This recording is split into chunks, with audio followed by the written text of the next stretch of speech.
got another relic of a bygone era here. This is the Panasonic Toughbook CF-C1 that was featured on the channel so many years ago, I believe around 2015, late 2015, early 2016.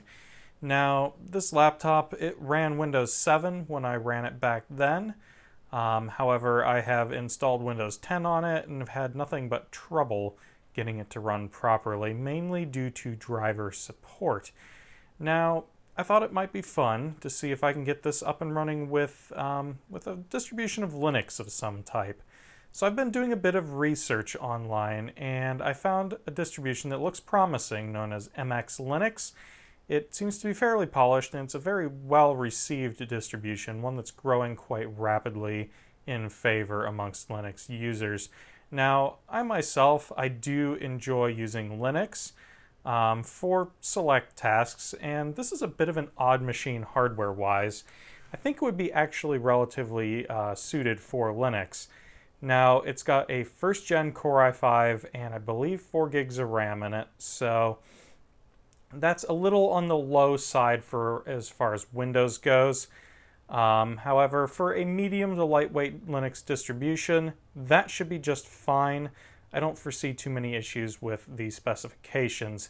Now, the other things this machine is boasting is a full capacitive touchscreen. If we open it up, the screen is capacitive. We also have, it's a convertible device, so the screen can rotate. And if I can find it here on the side, if you push in, a little pen pops out. This is a Wacom compatible pen.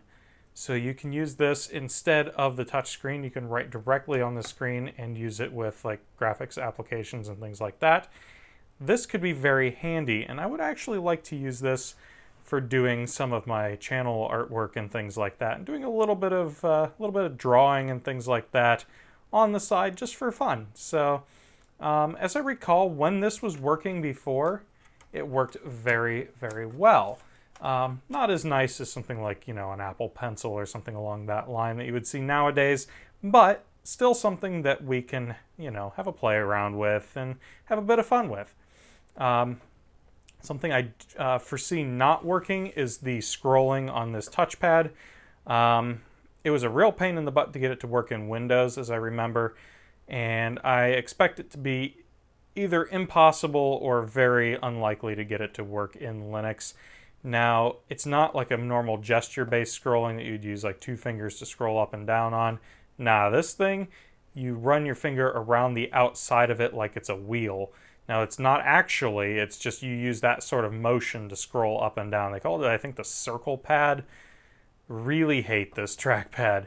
I don't know what the deal is with Panasonic with their Toughbooks, but even ones that use a normal type of touchpad like this where it's not resistive, they're terrible. So I would think they would have been able to get it right. I believe the CF-C2 and some of the newer models that have this sort of body style have a larger square trackpad, and they just forgot about doing this fancy stuff that they were trying to do back in the day.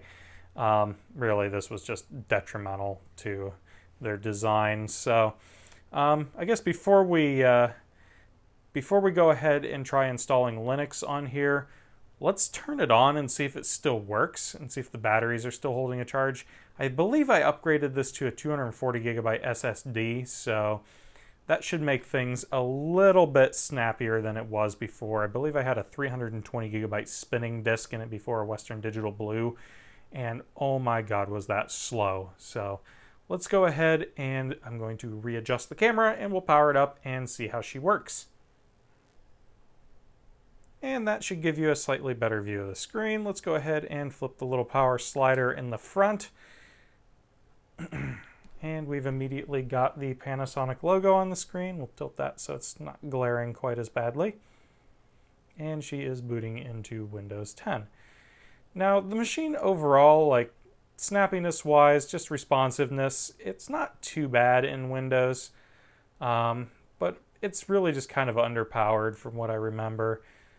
Now, yeah, see the touch screen no longer working. Fan immediately ramps up, so I may want to take this apart at some point and look into replacing the thermal compound. However, the air that it's blowing out is very warm. And it's kind of always done this. It's just run a really pretty high speed on the fan and run pretty darn hot. So we'll go ahead and log in here now. The trackpad is definitely usable. Let's go to System and see what we got spec-wise here. We are dealing with a Core i5 M520 clocked at 2.4 gigahertz. Maximize this, maybe it'll be a little bit easier to see. 4 gigs of RAM. It's really nothing to write home about. We got Windows 10 Pro version 1909. I believe this SSD that's on here was just pulled out of another machine that I had and stuck in here. And I ran Snappy Driver Installer on it. I don't think it really helped much. So, yeah, and that's as bright as the screen gets there. It's not massively bright. Flickers something awful in the camera. So, but yeah, if I turn it all the way up, it looks a whole heck of a lot better. So yeah, that's what we're dealing with spec-wise. Nothing too spectacular. Okay, so we're over here at the battle station now. I'm going to go ahead and download MX Linux. I'm going to grab the ISO from one of the many available mirrors. I'm just going to grab one that's close-ish to where I'm at. Okay, so we've got about a 1.5 gigabyte file there. Shouldn't be much longer here, about a minute left to download. Once we get that downloaded, we'll use a tool called Rufus to write that to the flash drive, and then we'll go ahead and try installing it to the laptop.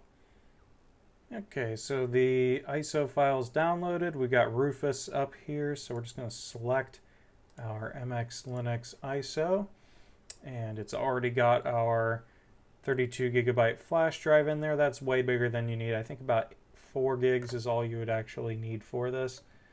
So everything else should be okay to leave at the defaults, and then we can hit start. This is going to ask if it wants to use Grub 2.02. So we'll just hit yes on this. And yes again. And write in the recommended ISO. And OK.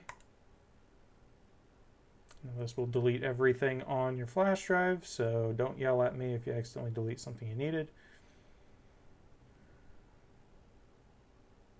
And we wait for this to complete. I apologize about the shaky cam. Okay, so we now have the image burnt to our USB flash drive. So we'll go ahead and insert that into our one USB port on the side, and we will reboot it. Let's see if we can get this thing to boot off the flash drive.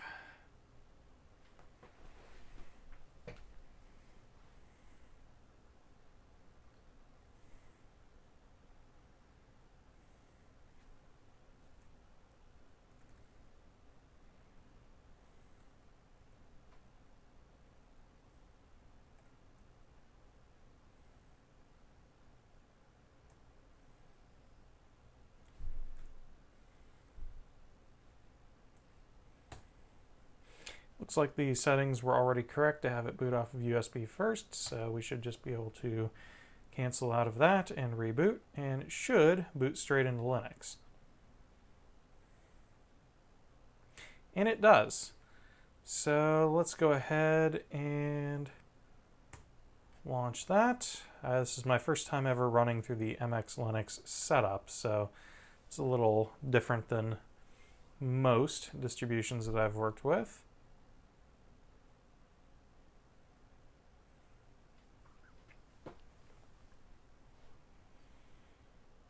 Seems to be a little text-based loading thing there. And now it's switched over to a graphics mode.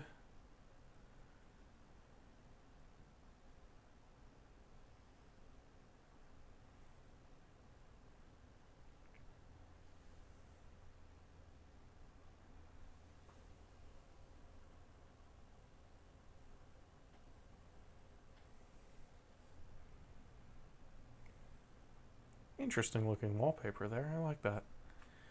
Is our mouse working? Not yet. Oh, still loading and doing things.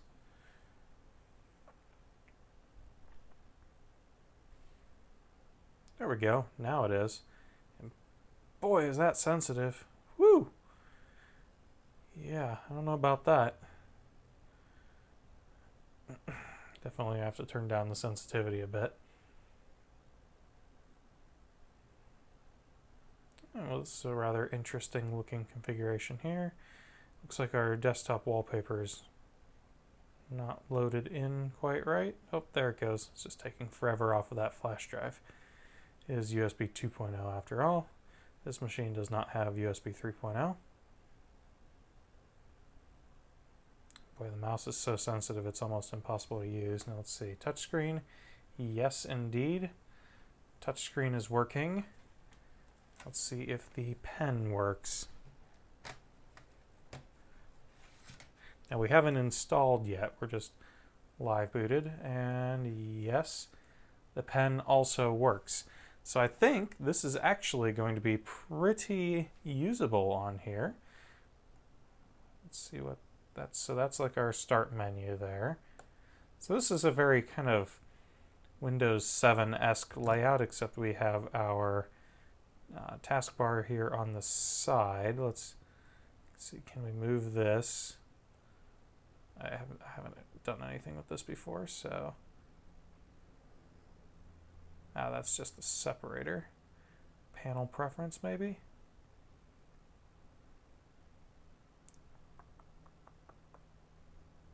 Appearance.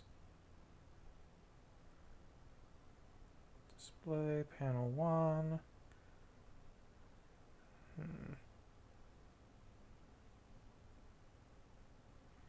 It doesn't look like you can change the position of it. That's kind of annoying. There's probably a way to do that somewhere. This is, I think, CF-C that this is running, so pretty lightweight desktop environment, and I can always change that. If I don't like CF-C, I can always install something else on top of here. But yeah, so that looks pretty good. So let's go ahead and install this. So I think we can just run the installer.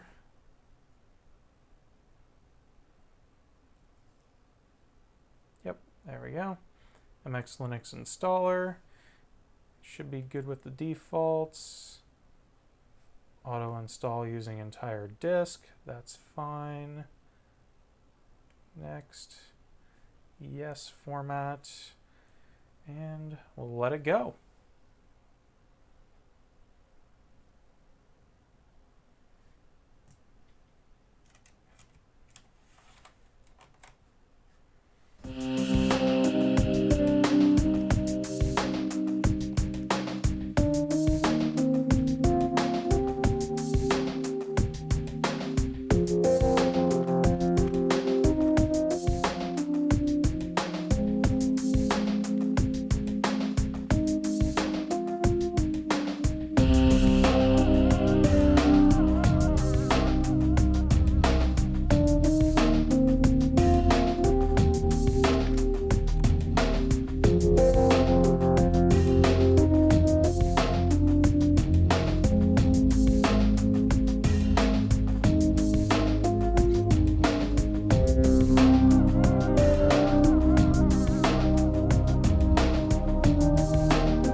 There we go.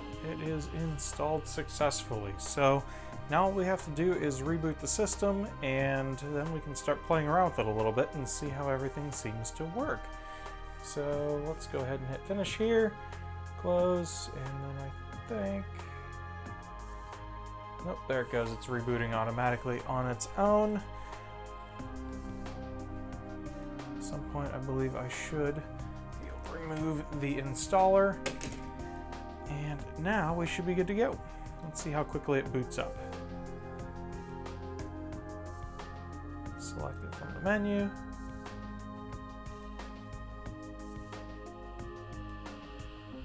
It should considerably faster than before.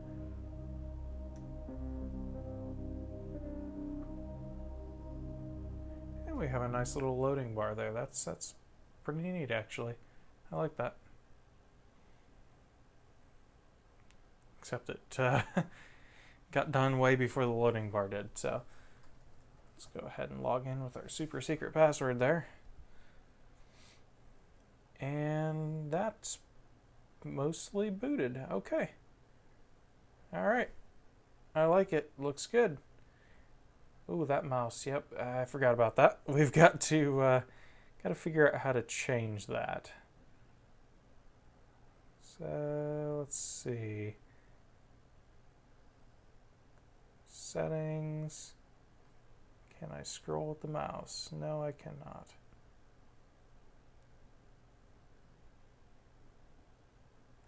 Mouse and touchpad. And let's take sensitivity way down and take acceleration way down.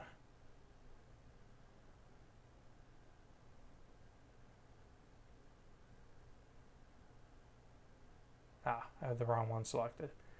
Touchpad.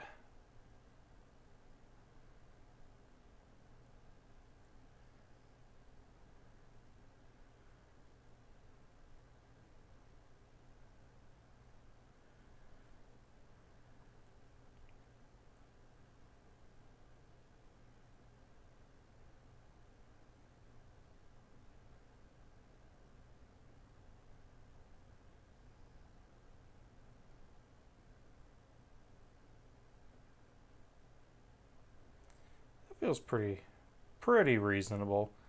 It's not super wonderful, but we can actually see, yeah, we can see all of our different items in here. We've got our pen, we've got our capacitive touchscreen. That's pretty nice. Whoops. We got the pen stylus and we got the pen eraser. So it is detecting, I believe that's the secondary button on our little device here. So let's see if we have any software already preloaded on here that we can utilize the pen on. Let's go to graphics. Yep, we've got GIMP. So let's fire that up, see how quickly that launches. It's definitely not the fastest machine in the world, but it's doing its job okay, really.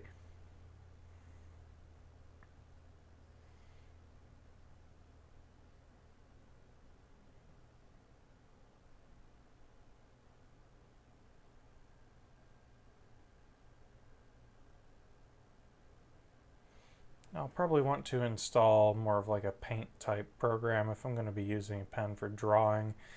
Bring this a little bit closer. However, as a pointing device, this is working just fine. So I can get in here and with our little pencil tool. There's a little bit of a delay on it, but you know what? That's not too bad. Now let's see if we hold this down. Not sure what that does. That doesn't seem to be, it just seems to deactivate it. Smudge tool. Get in here, and it's really limited by the speed of the machine because the pen is very responsive, but its processing of this is a bit delayed, which kind of sucks, but it's acceptable. So let's go ahead and close that. Discard changes. I actually really like navigating the OS with the pen. It's a very intuitive way. It's like having a mouse that's just super fluid and easy to use. Because actually when you hover it over the screen, it tracks the device. I believe it uses kind of like it's an RF type communication between the two. This doesn't have any batteries or anything in it. It sends out like an electromagnetic signal and basically powers it up kind of like an RFID tag would, and then it uses that to track the actual pen itself and then interact or also detect which buttons are pressed. So it's actively communicating between the two, but the digitizer is supplying the power to the pen. So that's pretty cool. It means you never have to worry about batteries or these things stop working like that. So pretty neat. Okay, so that's how you get to the log out, shut down, all that good stuff. Yeah, everything seems to be working just fine. We can fire up a web browser here, take her on over to like YouTube or something and see how it works. Pretty sluggish to load up the browser, but this is the first load of the browser. So, you know what, I need to actually connect it to my Wi-Fi, don't I? That would help.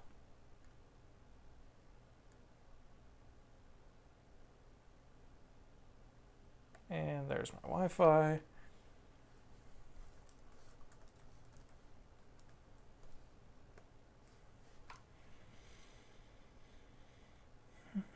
Connection established.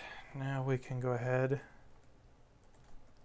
and head on over to youtube.com. We'll see if our sound seems to be working and all of that stuff. If it does, then hey, I think this is a winner.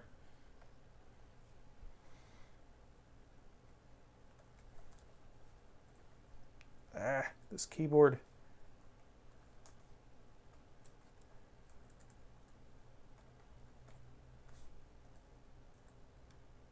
What is going on?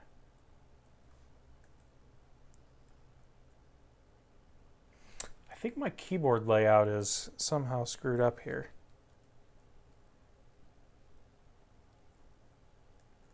Yeah, because when I press a 0, I get the little asterisk. Oh, you know what it is? It has numlock enabled. That would explain it. There we go.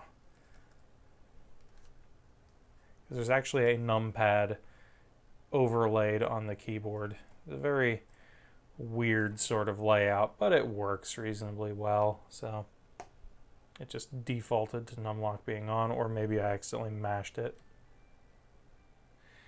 Yay, political ads, just what we don't want. Get out of here. So this is, let's crank it to 1080p. 720 there. Let's stick it on 1080 and see how it looks. Dropping a few frames here and there, but it looks fine. Processor's kicking out some heat here. This is quite taxing for an well, basically 11-year-old processor at this point. Oh, yep, there the fan just ramped up. But it's doing a decent job. So yeah, for as old as this thing is, it's still usable. Unfortunately, we can't do the whole natural scrolling type thing. I can just use the arrow keys to scroll, which is fine. Or you can get over here with the pen and grab the little bar and scroll that way. Not exactly ideal, though. Alright, well, that's a good enough example of what it can do.